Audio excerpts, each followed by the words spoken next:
आज ही Doubtnut app download करें। Doubtnut पर होगा अब आपके सभी मैथ्स, केमिस्ट्री, फिजिक्स और बायोलॉजी डाउट्स का सफाया।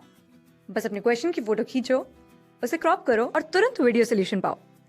Download now. यहाँ पर हमें गिवन स्टेटमेंट्स को पढ़ के बताना है कि इनमें से कौन सी स्टेटमेंट आउट ब्रीडिंग डिवाइस को रिप्रेजेंट नहीं कर रही है। तो इस टर्म का सबसे पहले हम मतलब समझ लेते हैं। जब भी हम फ्लावरिंग प्लांट्स की या एंजियोस्पर्म्स की बात करते हैं तो इनकी सेक्सुअल रिप्रोडक्शन की प्रोसेस काफ़ी यूनिक होती है प्लांट किंगडम में। इसमें हम देखते हैं कि जो मेल सेक्स ऑर्गन्स होते हैं उनको स्टेमन कहा जाता है, और स्टेमन का जो टर्मिनल बाइलोब पार्ट होता है इसे हम एंथर कहते हैं, जिसके अंदर मेल गैमीट्स की फॉर्मेशन होती है, या पोलन ग्रेन्स जो है मेल गैमीटोफाइट को रिप्रेजेंट करने वाला स्ट्रक्चर फ्लावरिंग प्लांट्स में वो इसके अंदर बनता है। जबकि फीमेल सेक्स ऑर्गन को हम कार्पल के नाम से जानते हैं। कार्पल में ओवरी के अंदर प्लेसेंटा नाम के टिश्यू में ओव्यूल्स प्रेजेंट होते हैं, और इसी ओव्यूल के अंदर हमें एम्ब्रियो सैक मिले जिसके अंदर एग सेल प्रेजेंट होगा। तो ये फीमेल गैमीटोफाइट को रिप्रेजेंट कर रहा है। अब हम जानते हैं कि एंथर से जो पोलन ग्रेन्स रिलीज हुई उन्हें हमें ले जाके कार्पल के स्टिग्मा तक पहुंचाना पड़ेगा। स्टिग्मा लैंडिंग प्लेटफॉर्म होता है पोलन ग्रेन्स के लिए फीमेल सेक्स ऑर्गन में, और तभी जाकर सेक्सुअल रिप्रोडक्शन की प्रोसेस पूरी हो सकती है, क्योंकि पोलन ग्रेन्स जब जर्मिनेट होंगी तभी मेल गैमीट्स एम्ब्रियो सैक को एंटर कर सकते हैं। तो यहाँ पर एंथर से रिलीज हुई पोलन ग्रेन्स को स्टिग्मा तक पहुंचाने की जो प्रोसेस है उसको हम पॉलिनेशन कहते हैं। लेकिन पोलन ग्रेन्स की सोर्स के अकॉर्डिंग ये पॉलिनेशन दो तरह की हो सकती है। एक होती है क्रॉस पॉलिनेशन और दूसरी होती है सेल्फ पॉलिनेशन। इन दोनों में से सेल्फ पॉलिनेशन नुकसानदायक होती है, और प्लांट्स कोशिश करते हैं कि ज़्यादा से ज़्यादा क्रॉस पॉलिनेशन करवा सकें, यानी सेम फ्लावर के एंथर से रिलीज हुई पोलन ग्रेन्स उसी फ्लावर के स्टिग्मा पे ना गिरे, या फिर सेम प्लांट के किसी दूसरे फ्लावर के स्टिग्मा पे भी ना गिरे।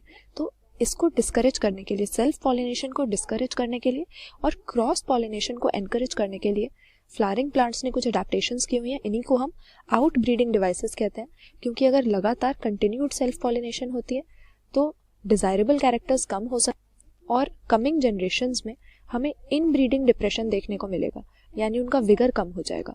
तो यहाँ पर अपने ऑप्शंस को देखते हैं। पहला हमें दिया हुआ है कि स्टिग्मा सेम फ्लावर के पोलन की जर्मिनेशन को ही इनहिबिट कर दे। तो ये सही बात है, ये एक आउटब्रीडिंग डिवाइस है कि अगर सेम फ्लावर का पोलन आकर स्टिग्मा पे गिर भी जाए तो इसको हम सेल्फ इनकम्पैटिबिलिटी कहते हैं, जिसमें पोलन और पिस्टिल के बीच में जो इंटरैक्शंस हो रही हैं उनके केमिकल कंपोनेंट्स की, उससे उन्हें पता लग जाता है कि ये सेम फ्लावर का ही पोलन आ गया, ये पोलन कंपैटिबल नहीं है, और उसकी जर्मिनेशन नहीं करवाई जाती ताकि सेल्फ पॉलिनेशन प्रिवेंट हो जाए। तो ये आउटब्रीडिंग डिवाइस के लिए सही दिया हुआ है हमें। दूसरा दिया हुआ है यूनिसेक्सुअल फ्लावर्स अगर प्रोड्यूस हो, तो ये भी सही बात है कि अगर सेम फ्लावर में एंथर और स्टिग्मा दोनों चीजें होंगी ही नहीं तो पॉसिबल ही नहीं है कि उसकी पोलन ग्रेन्स सेम फ्लावर के स्टिग्मा पर लैंड हो जाए। तो अगेन ये भी सही आउटब्रीडिंग डिवाइस है कि दोनों तरह के सेक्स ऑर्गन्स मेल और फीमेल अलग अलग फ्लावर में हो तो सेम फ्लावर से पॉलिनेशन हो ही नहीं सकती। फिर हमें दिया हुआ है क्लिस्टोगेमस फ्लावर्स की फॉर्मेशन। तो ये यहाँ पर आउटब्रीडिंग डिवाइस के लिए गलत हो जाएगा, क्योंकि क्लिस्टोगेमस से हमारा मतलब होता है ऐसे फ्लावर्स जो क्लोज्ड रहते हैं या बड के फॉर्म में रहते हैं, ओपन ही नहीं होते। तो कुछ प्लांट्स इस तरह के फ्लावर्स प्रोड्यूस करते हैं ताकि सीड सेट की फॉर्मेशन अश्योर्ड हो, कि अगर पॉलिनेशन ना हो पाए तब भी रिप्रोडक्शन हो जाए, क्योंकि उसी फ्लावर के पोलन ग्रेन्स अवेलेबल हो जाए उसके स्टिग्मा को। लेकिन इस तरह से सिर्फ सेल्फ पॉलिनेशन ही होगी, क्योंकि अगर फ्लावर क्लोज्ड है तो ना तो उसकी पोलन ग्रेन्स कहीं बाहर जा सकती हैं, ना ही बाहर की पोलन ग्रेन्स उसके ऊपर आ सकती हैं। तो अपनी ही पोलन ग्रेन्स उसके स्टिग्मा पे जर्मिनेट करेंगी।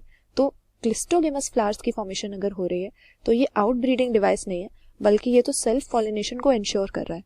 तो इसीलिए ये यहाँ पर हमारा गलत हो जाएगा आउटब्रीडिंग डिवाइस के रेफरेंस में। बाकी हमें दिया हुआ है कि स्टिग्मा पोलन की रिलीज से काफी पहले रिसेप्टिव हो जाता है सेम फ्लावर का। तो अगेन ये भी सही बात है। इसको हम कहते हैं कि सिंक्रोनाइजेशन नहीं की हुई है फ्लावर ने, यानी कि जब मेल गैमीट्स रिलीज हो रहे हैं, पोलन्स रिलीज हो रहे हैं, उस टाइम पे जो स्टिग्मा है वो इनको रिसीव करने के लिए प्रिपेयर्ड ही नहीं है, और स्टिग्मा जब प्रिपेयर्ड है तो पोलन की रिलीज नहीं हो रही। तो इस तरह से जब ये सिंक्रोनाइज नहीं होती दोनों प्रोसेसेस तो अगेन सेल्फ पॉलिनेशन नहीं होगी। तो ये भी आउटब्रीडिंग डिवाइस के लिए करेक्ट हो गया। हमें बताना था कौन सा नहीं है आउटब्रीडिंग डिवाइस, तो यहाँ पर ऑप्शन सी हो जाएगा। क्लिस्टोगेमस फ्लावर्स, अगर क्लोज्ड फ्लावर्स प्रोड्यूस हो रहे हैं तो सीड सेट तो अश्योर्ड होगा, लेकिन सेल्फ पॉलिनेशन ही पॉसिबल है, क्रॉस पॉलिनेशन नहीं हो सकती। और आउटब्रीडिंग डिवाइस हम किसे कहते हैं? जो क्रॉस पॉलिनेशन करवाने के लिए अडेप्टेशन की गई है। इसीलिए ये हमारा ऑप्शन सी एक्सेप्शन हो जाएगा यहाँ पर। It is not an outbreeding device. Class 6 से 12 से लेके नीट, IIT, जेई मेंस और एडवांस के लेवल तक 10 मिलियन से ज्यादा स्टूडेंट्स का भरोसा। आज ही डाउनलोड करें डाउटनेट ऐप या व्हाट्सएप कीजिए अपने डाउट्स 8400 400 400 पर।